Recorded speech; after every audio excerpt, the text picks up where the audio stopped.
Hi! ఎన్ని రోజులు reels చూసారు కదా. ఇప్పుడు మీకోసం ఒక రెసిపీ చేయబోతున్నాను. One of my favourite dish chicken పచ్చడి. ఇది మా ఇంట్లో ఎప్పుడు ఉంటుంది, నేను ఎప్పుడు చేసినా ఫేవరెట్ అనమాట. సూపర్ టేస్టీ చికెన్ పచ్చడి మీకు చేసి చూపిస్తాను. It's very easy. ఓకే.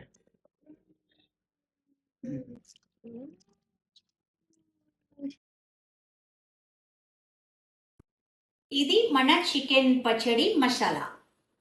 అల్లం వెల్లుల్లి పేస్ట్, కారం, గ్రౌండ్నట్ ఆయిల్ అండ్ సాల్ట్.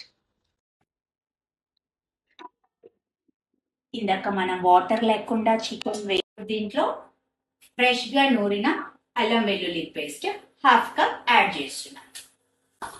ఇప్పుడు ఇలా బ్రౌన్ కలర్ అయిన తర్వాత స్టవ్ ఆఫ్ చేసేసుకోవాలి. ఇంకా ఎక్కువసేపు పెడితే మాడిపోతుంది.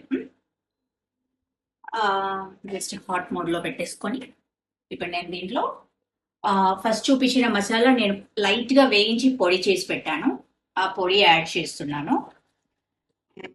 దీన్ని బాగా మిక్స్ చేయాలి.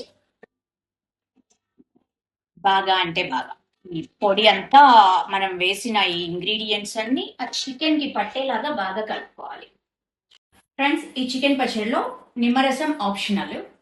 కొంచెం పులుపు కూడా ఇష్టపడే వాళ్ళు బాగా చల్లారిన తర్వాత నిమ్మరసం కూడా యాడ్ చేసుకుంటే టేస్ట్ ఇంకా ఇంప్రూవ్ అవుతుంది. This is completely optional. కావాలంటే వేసుకోవచ్చు, లేదంటే లేదు. But now spicy yummy chicken పచ్చడి రెడీ అయిపోయింది.